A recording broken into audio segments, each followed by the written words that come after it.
So this is our day 8 on Selenium Java Cucumber CI course, and today we will talk all the things about TestNG and its annotations only.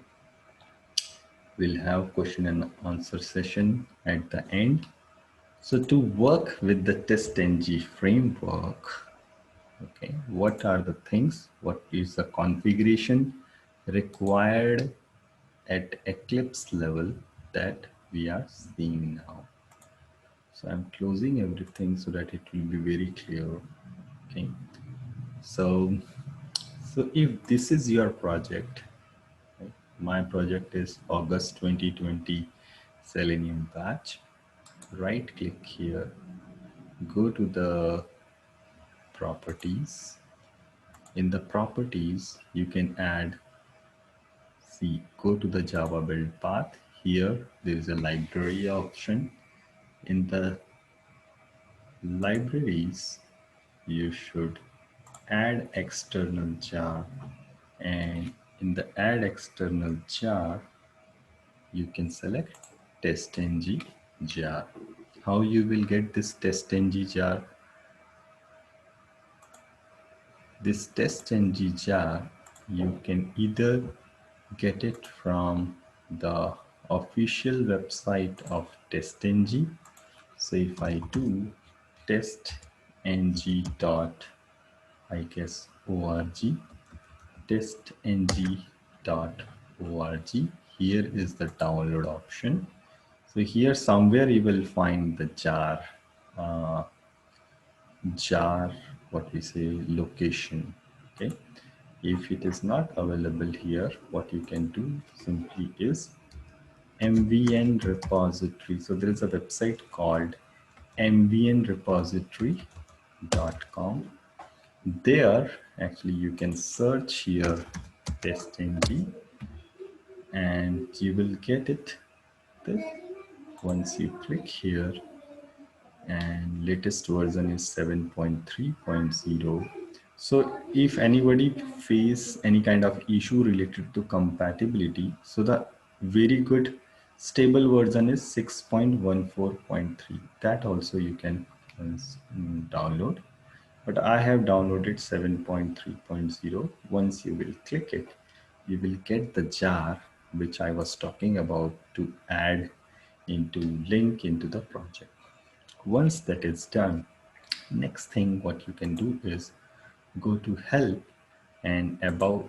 So this is my version, 2018 September version.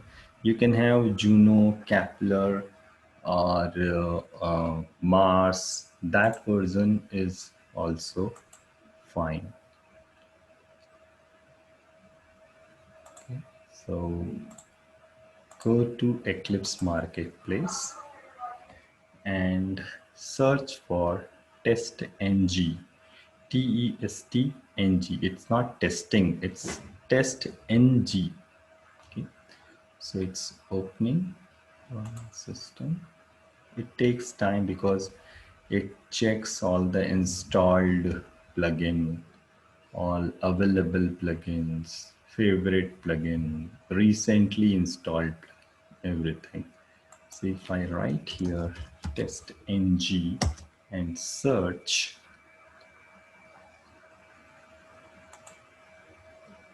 just searching, it takes time sometime. So you will get it like this, TestNG for Eclipse. I have already installed, that's why it is saying installed. For you, it will be like install. And once you click on the install, wait for some time to get it installed. If it asks you that there is a warning, then click on the OK to avoid that warning. And then there will be a panel to say accept, right? Accept our terms and conditions, something like that. So accept that thing and wait for some time. Then it will say you for restart your Eclipse. You can click on the restart and TestNG will be there. Okay. Why that is required to do? Because once you have TestNG library added plugin added to your so this is added for the all the project. It's not like that we added for this particular project. The library will be available for all the project actually. So here yesterday we were doing this, right? TestNG demo where I was showing you that there is a @test annotation you can put for any test case. So configuration wise it's done. It's just adding the jar and the library. If you're still facing issue about adding library, there is another way is going here, install new software, and here click on the add, and here you have to provide from where you are referring to install the new software. And in the TestNG official doc they have said that if you want to add see, before Java 1.7, it was for running the TestNG for Eclipse plugin, Eclipse. So there is a particular configuration present, but this is the way actually. If you want to get it from the website, you have to put this particular location, copy, and here you have to put that thing, and once you will add it, it will take some time to connect with the website to get all the supporting libraries, and here it will show that TestNG is now available, and then once you will click on the finish, it's done. Okay. If any warning will come, just click on OK, and then it will be done. So I hope that you guys will be having this thing already, or if you don't have, do it right now. Okay. Or after this session you can do that. Let's understand today about all the annotations present in TestNG. So let me copy first the previous code from day 7. This alert example I want to put in day 8 also. Okay, and this will be then day 8. We'll see real example also. This is just I want to check whether it is working or not in TestNG way. We'll see a real example, don't worry. And okay, I copied something bad. Let me copy the whole path actually, and here I will copy the whole thing. Okay. To this point, done. Let's run this. So this TestNG class do not have the main function. It has test functions, and there are other functions also. So this function, we will say it as a test function or test method. So if I run this to check whether it is working or not, then we will talk about different annotations. So if you see it's working, it is done. I'm closing this. So the good thing about TestNG is the report will come in this way. Like it will say that you have one test case, failure 0, skip 0. So actually all test case passed. So if you see at the end, it's saying that test run 1, passed 1, failure 0. There are a lot of other kind of reporting also that I will show. So this is the advantage of having TestNG. There is one HTML report also that we will see today. So let's understand about annotations today. Okay. So I am making one more TestNG demo.java, TestNG demo2. Okay. And Let's work on it. So I'm deleting everything here.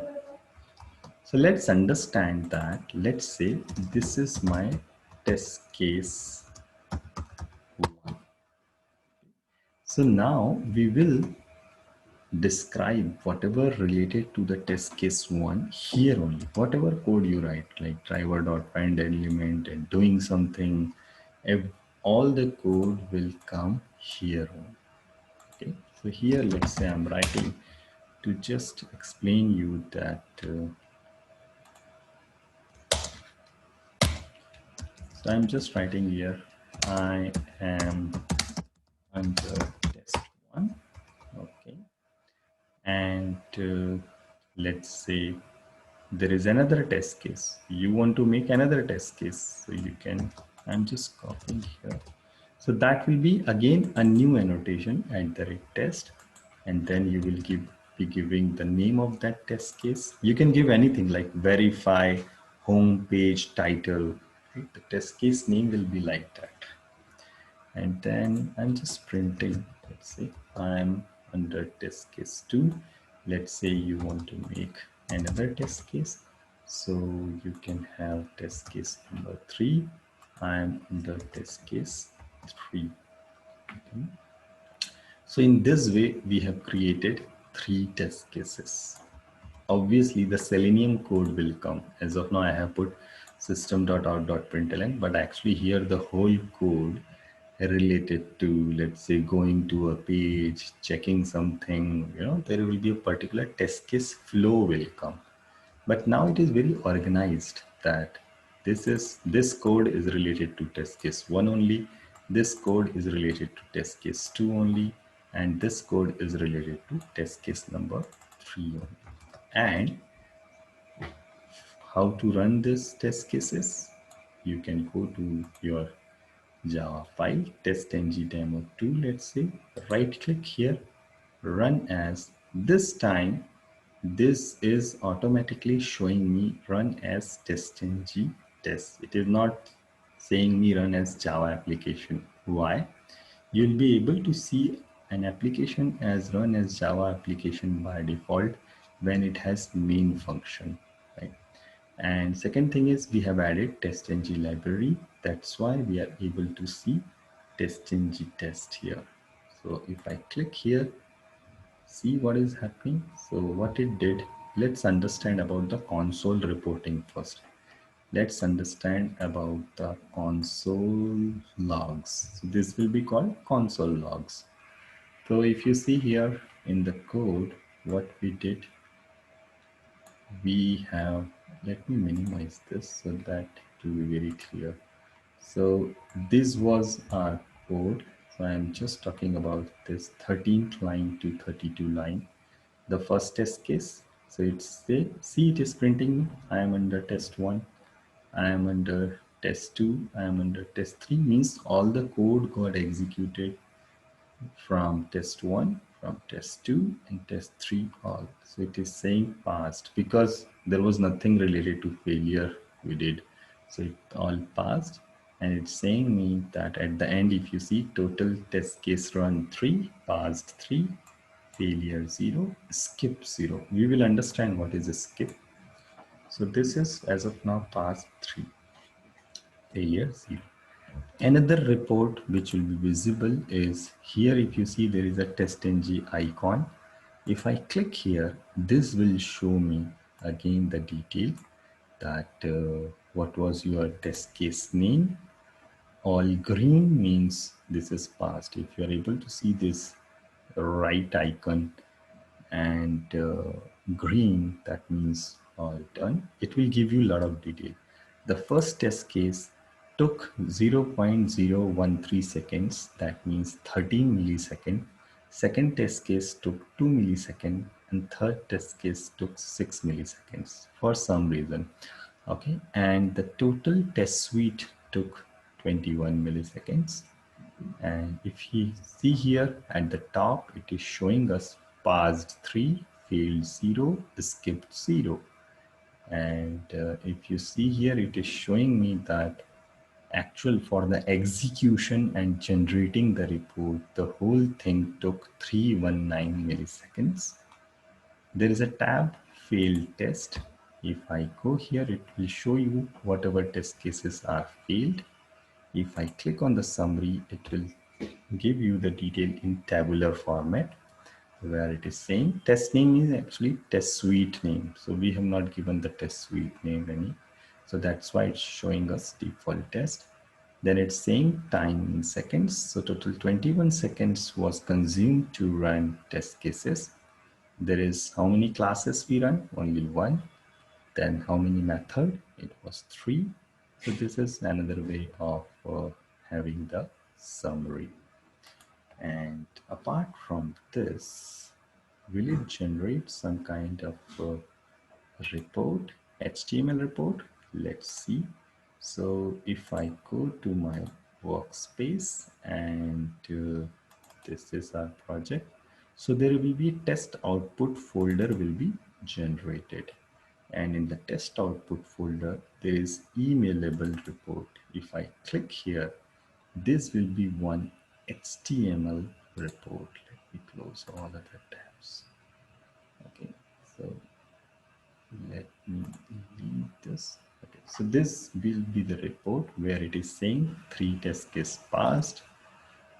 Total time in milliseconds 67 it took. So this is this time actually like running the test cases as well as generating the report. So generally we do not, report this. This is not of use like this millisecond. Actually, we should see how many seconds it took for different test cases.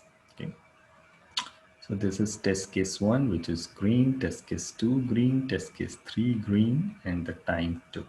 Here it will show you if there is any error. It will show you what error you have. Okay.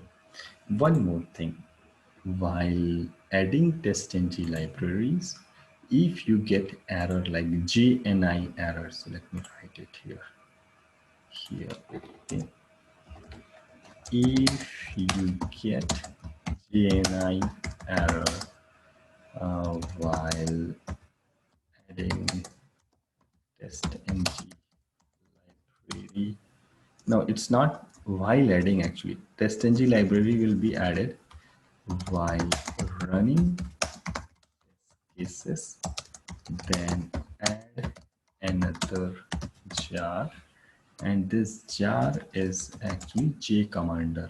So sometimes you will get Jni error that is related to incompatibility about whole setup. So in that case you should add I'll show you Selenium jar. So this J commander jar you should add.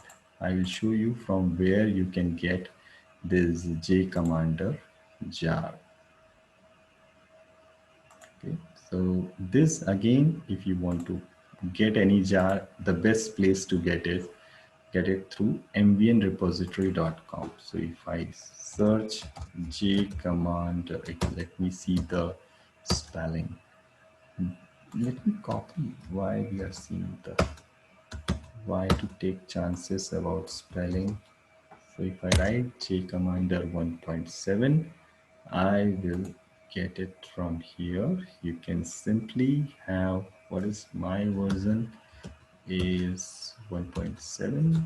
So I'm going here. Probably anything 1.7877, anything you can get. So let's say 1.78, and here you have a jar.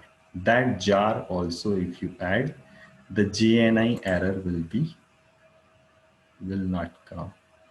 So how to add the jar? Process is same. Right click, properties, Java build path, add external jar, and this J commander jar, once you have in your system, you can add it. But don't add it if you are not getting error. So I'm talking about if you get JNI error, then only add it. So now let's understand about the annotation. So when you write @test, it is actually test case, the real test case. Okay. Now, but this is test case 1, this is test case 2, this is test case number 3. But let's say if I don't want to execute test case number 2. So there are different attributes which you can set. So I can write enabled is equals to false. If I write enabled is equals to false in the bracket with @test annotation, then test case number 2 will not get executed. So if I do right click and running it, so if you see this time, it is saying me that I am under test 1, I am under test 3, test run is 2 only. So this time only two test case got executed because we said enabled is equals to false. By default, for other test case where we have not written enabled, so by default it is true. So by default this attribute value is true for other test cases. If you want to disable any particular test case, you can write enabled is equals to false. Okay. Another thing is if you want to execute, let's say test case number 3 first and then test case number 2, that is also possible. So you should set priorities. I'm talking about another attribute where you can write priority is equals to 1. And if I say, so lowest is the number, actually higher is the priority. So priority 1 is greater than priority 2. It's like this. So if this test case has higher priority, this will get executed first and then this one. And we have actually disabled this test case. So these will not get executed. So if I this time, if I run, see the execution pattern that it has gone to the test case number 3 first and then test case number 1. Okay, so it has executed the test case number 3 and then test case number 1. So this is a simple thing about what attribute you can set at the test level. Now, let's say if you want to execute something which you want to execute before all this test case. So probably like opening a Chrome browser. Opening a Chrome browser is the prerequisite for all this test case, right? We will not again open and close for every test case, correct? So what you can do is there is another annotation called @before class, @before class. Okay, so that annotation you can use. So whenever there is an annotation, actually there is a function, right? So here I'm writing, let's say browser setup. You can give any name. So whatever you want to do before class. So here I'm letting say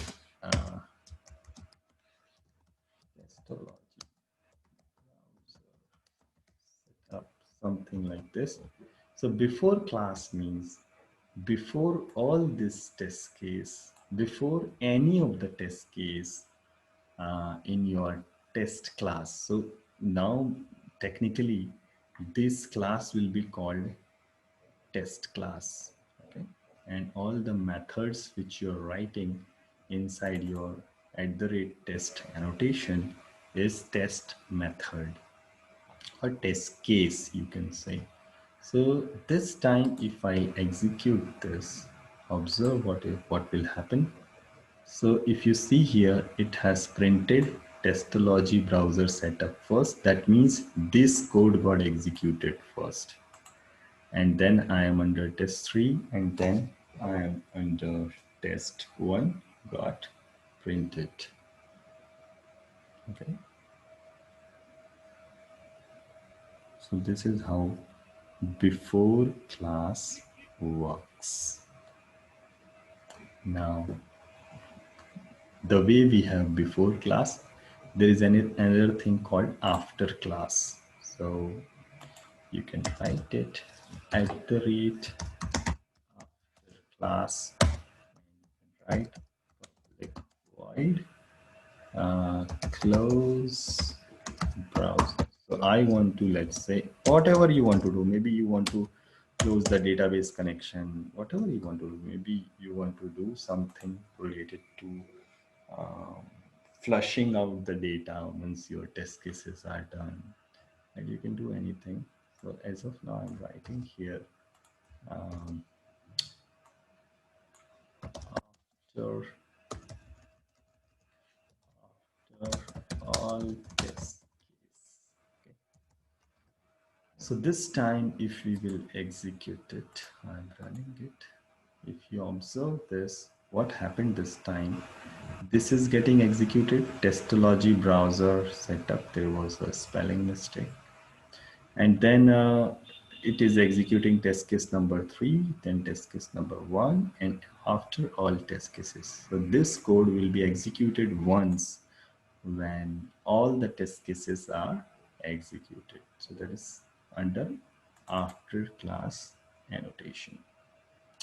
There is another annotation and the method you can attach, which is called @before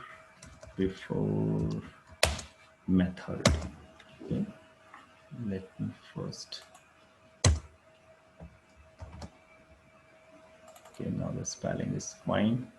@before method, and here I can write public void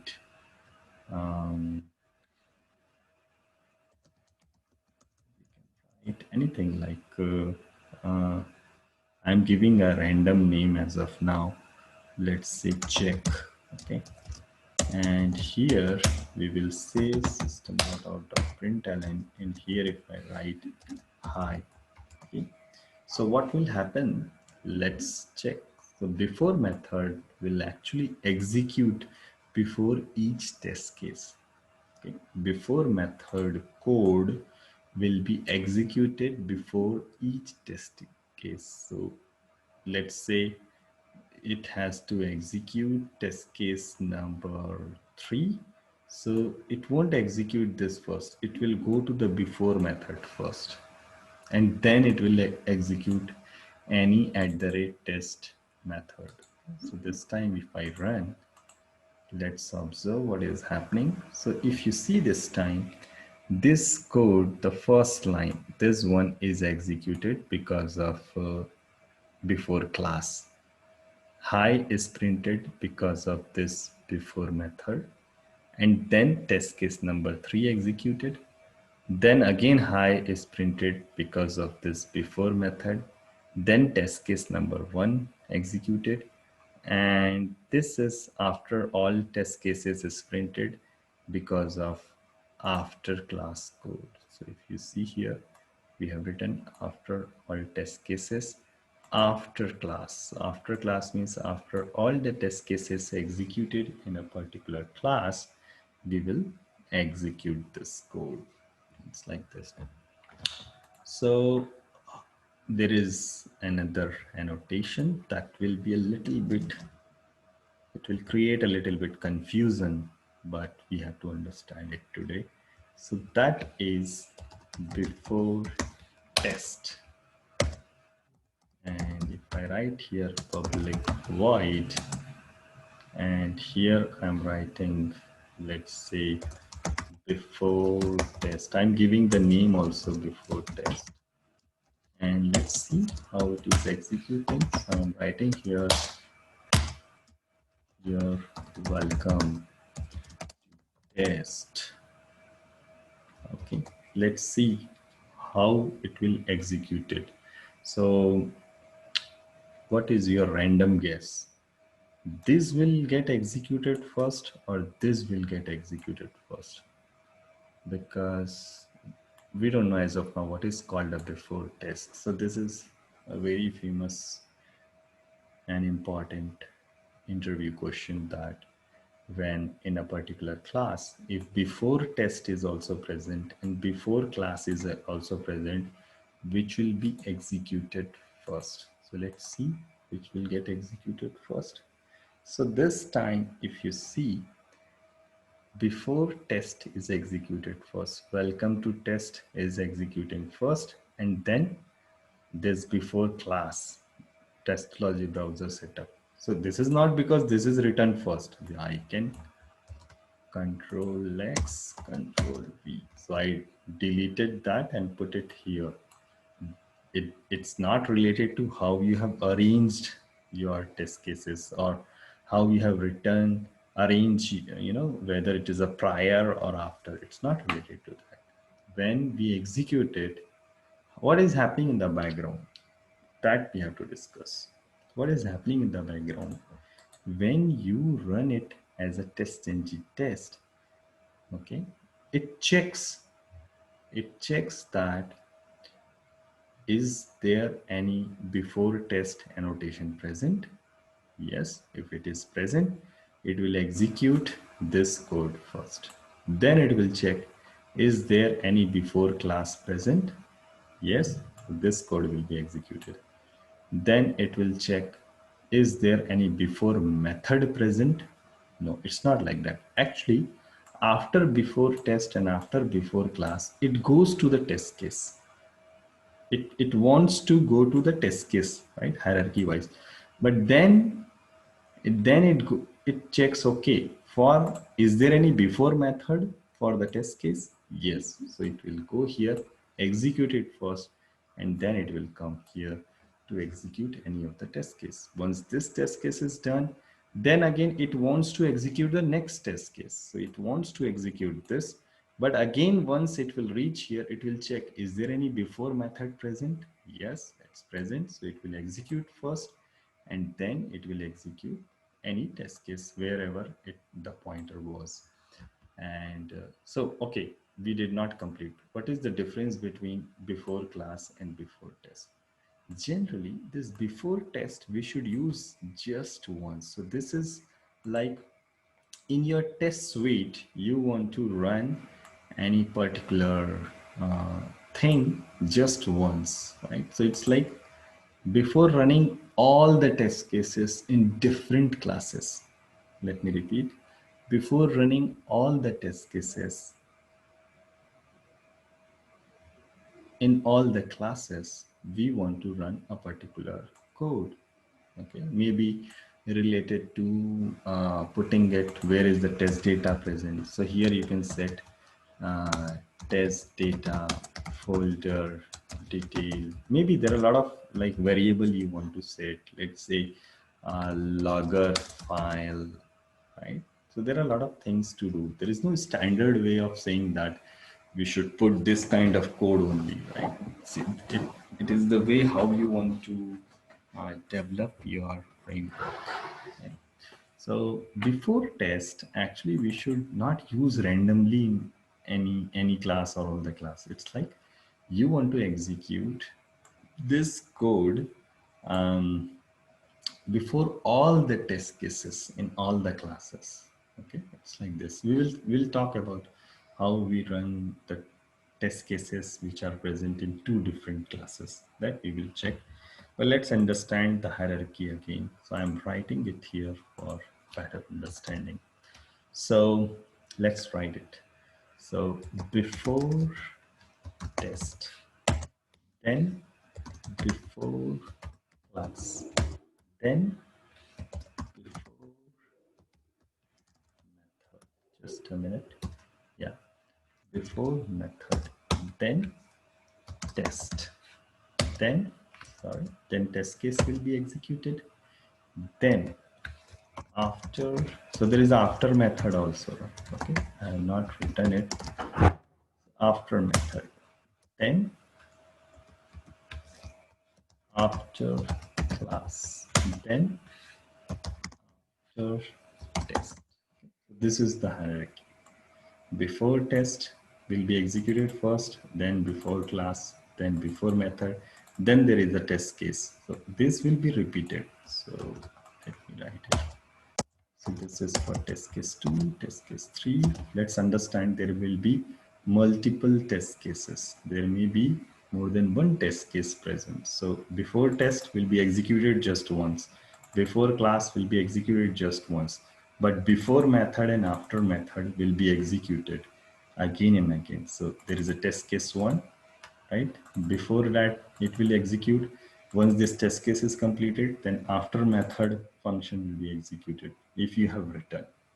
So in this way it will be done. Then once all the test cases are done on a particular class, after class method functions code will be executed, and then after test. There is another thing which I'm writing right now is before suite, before test suite, and there is another thing called after suite. Okay, so this before suite and after suite will be required when you are running more test classes. So actually, let me repeat it. So this copy, I'm copying this. There may be multiple classes also. So let's understand that what is happening here. Let me minimize a bit so that you will be able to see in a single way. I know it's a little bit low in the font size is less, but I am meanwhile like iterating also, right? So before suite is there, then before test, and then all the test cases in a class. So before class will be executed and after class. Then there will be another class, test class. From there, all the test cases will be executed, and after method, before method, or whatever is like for the test case is present, it will be executed. Then after test will be executed and after suite will be executed, right? We will see this in a real example. Don't worry about it. So that things will be clear, and you also try on your own way also to understand it. So this is the hierarchy, how this annotation works. So let me go back to the program, and I said that there is something called before suite also. So that also, as of now in this test, you can write anywhere. It's not like that you have to write on the top only. So I'm writing here before suite, writing public void set up something. I'm just giving a random name. And here I will say I am under suite setup. Let's see what will happen this time if I'm running the whole TestNG test. This time, if you observe, it has executed I am under suite setup first, because you have written a before suite annotation and the function which is saying I am under suite setup. Then this is because of @before test. This is because of @before class, this one. And hi is written because of before method, and then this case is executed. Then there is, okay, let me write by also. So hi is for executing a test case, and let's say there is after method which will say by e, and okay, it is showing error because yeah, so it should be by, you can give any name. I'm just giving a random name here. After method I have to import those annotations. So this time if I will execute it, if you observe here, okay, there is some problem. There's some problem. Let me run it again.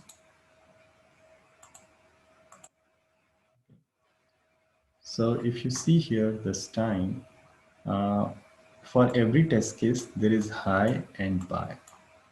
Why?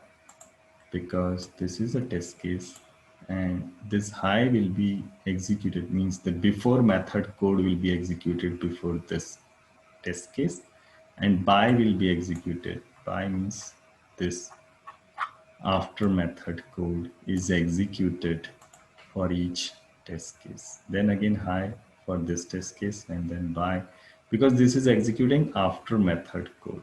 Then after all the test cases, this is related to where we have written, I guess, after class. So we have written after class. So that is why it is executing. Practice about it. You will get to know what is happening. I'm taking some of the questions from the chat window. This is very important concept to understand. That's why I'm taking all the questions right now. Can function defined in test case 2 can be accessed or executed in test case 3? There are ways possible, but that is not the what we say purpose of having test cases. Okay, let's understand that every test case should be atomic. So when we say atomic, it should do its own task. Okay? So for example, let's concentrate on this part only. So when we said that there is a test case number 1, it has priority 2, and test case number 2, which we are not executing, that's fine. And there is test case number 3 who has higher priority. So test case 3 will get executed first, and then test case 1 will get executed first. Don't go by the name, right? This name can be anything. We have to check what is the priority.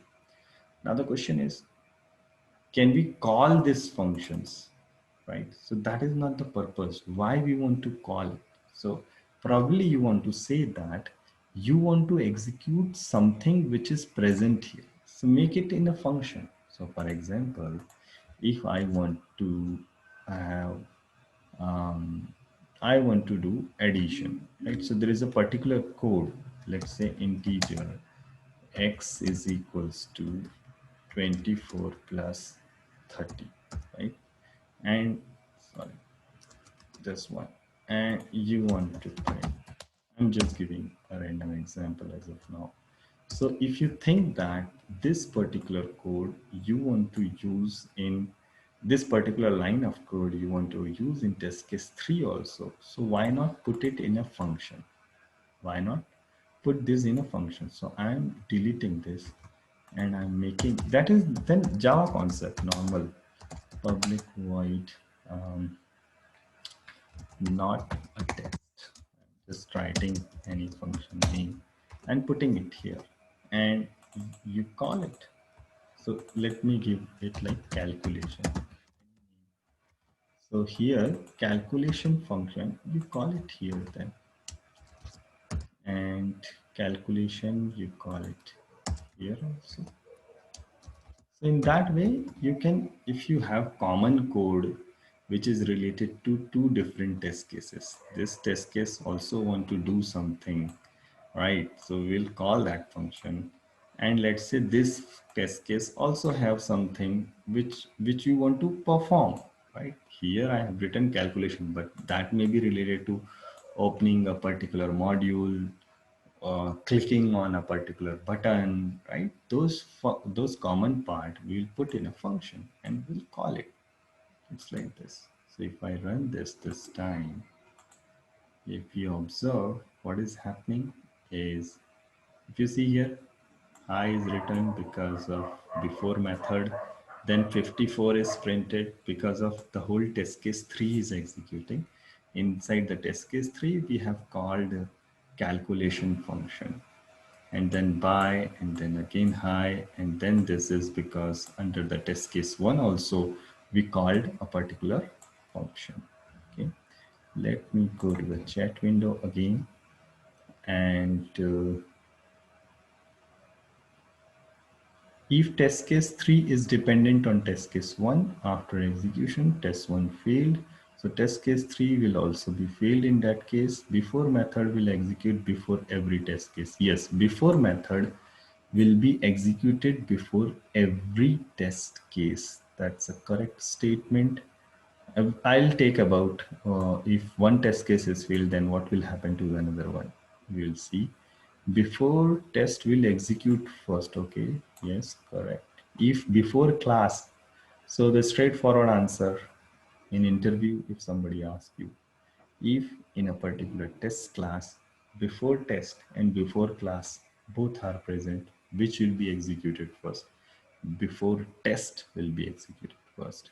It has the higher priority over before class. Does each test case require before method? No, there is no compulsion, there is no rule. So if you remember, we did not write anything related to before test or before class or before method. We did not write it, right? But still we were able to run this. So there is no rule that you should write it. But when you develop a framework, when you work on a real project, you need this kind of function to do something before a test case, right? Or before a particular test case, or before the whole test class. It is based on the requirement only, what you want to achieve. And the next question is, sorry, okay. So let's come back to the dependency part. Okay. First of all, I am repeating this. We should not create a test case which is dependent on another test case. So there is a rule for testing has some principle for a good practice is test cases should be atomic. When we say atomic, every test case should be independent and should serve a purpose, should check a particular thing and come out of the test cases, right? Ideal way, but this is not ideal world. So we generally have dependencies that first test case executed, then only we will execute the second test case. So there is a way to put the dependency also, and I'll cover that question that if a particular test case is failed, what will happen to another test case? Let's see that right now. So let's make another TestNG demo 3. Copying this. Paste. Okay, and we will delete all other things. We don't want this before class and after class. I'm deleting all this thing. We will have just test cases to understand what is happening. Okay, let me delete all this. So now let me delete this also to understand just a particular concept related to dependency. Let me delete this. So now how to format this code? If anytime if you think that your code is not looking good, you can simply do a control A and control shift F. Control shift F. That will format your code and it will delete the white spaces between two test cases or between two functions. And let me make it priority 1 and this is, let's say, priority 2 for better clarity of what we are doing. Okay, so let's understand that let me delete this also. So let's understand that there is two test case. One is okay doing something, and then there is a test case 2, and test case 1 will be executed first because we have set the priority 1. Test case number 2 will be executed then because we have set priority as 2. Now if you want to, so assertion is a way you can fail any test case. So if I will fail this particular test case, before that, just a minute, I want to show you guys that how the reports will look like in case of before suite and everything we wrote, right? So let's see that thing first, because otherwise the reports are getting overwritten. So here if you see, It is showing me test case 1 and test case 3. Okay, that is already overwritten.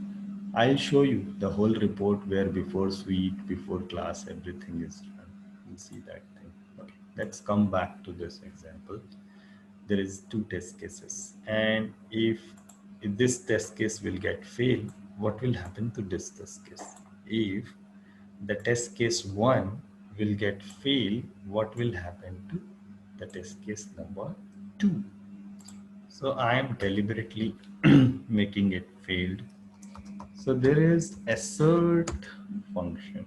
Okay, so we'll talk about it. So if I write it false, so what will happen? This test case will get failed because what I'm writing assert. So this is a validation way. So if you want to assert a particular statement here, whether it is, you know, if it is true, then test case will be passed. If it is false, means actually you are asserting it as a true, but inside that there is a false. So this test case will get failed. Okay. So I am deliberately doing it. Right? I'll explain this, what I'm saying. Instead of this, let me write it something else so that it will be clear for you. So I'm writing here 12 is equals to 12. Okay. So this is like asserting whether this statement is true or not. Okay, let's run this. You will get to know what I'm saying. So if you see here, this has executed. I am under test, I am under test 2, and both the test cases are passed. Okay. And this assertion code is also fine. Right. And if I write 12 is equals to 13, and this time if I run this, observe this, there is some error, and at the end it is saying test run 2 failure 1 skip 0. So when one test case, so this test case is failed actually. So if you see the result, it will say you that test case 2 is passed, but test case 1 is failed because of this assertion code. This test case is getting failed and this is passed. So when one test, so the answer is when one test case is failed and there is no relationship, another test case will execute it. If all the code is executed here successfully, your assertions, validations are fine, then this test case is independent test case and it will be executed. So every test case which has like @test annotation in your code will be executed. Now we'll come to the dependency part. Okay.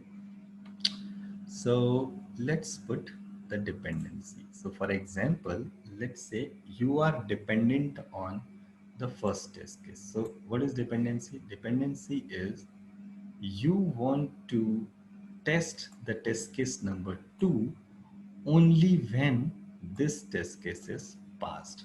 It's like this. So you can put it here, depend on method is equals to this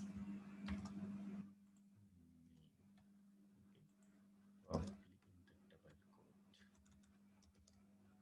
Yes. So this time, if we will run this program, let's run it. So if you see the result, observe it. It's very important. So it's saying me number of test case run is 2. There is one failure and there is one skip. There is one failure and there is one skip. What it is saying that total number of test cases 2, fine. Failure 1, this particular test case got failed, and because of that, there is one test case which is skipped, means this test case is not executed at all. If you see in the output also, see, I am under test 1 is printed only. I am under test 2 is not printed. Only I am under test 1 is printed. Okay. So this is how you can put the dependency upon another test case. It's a real world example. Sometimes we want to execute another test case only when a particular test case is passed, correct? Let's make it pass. So then now both will be executed. I'm running it right. This time if you see here, everything is fine under test 1, test 3. So let me make it test 2 actually. Okay. So everything is run now and it's saying I'm under test 1, I'm under test 3, pass, pass. There is no skip thing happened. Let me make it 13 only so that you will remember that what is called as skip. Okay. Now the simple question is, can one test case can be dependent on different test cases? That is also possible, but I'm showing you another example. Let's say this is test case number 3, test case number 3.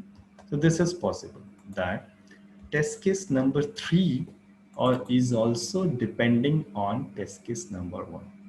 How to put the dependency? The syntax is, when you write your @test annotation, first, these are called attributes, right? So this is priority is fine. Here I am talking about comma. You can say depends on method. So you can put depends on method is equals to a particular test case name. So test case number 2 is also depends on test case 1. Test case number 3 also depends on test case 1. This time if we will execute, there will be two skip.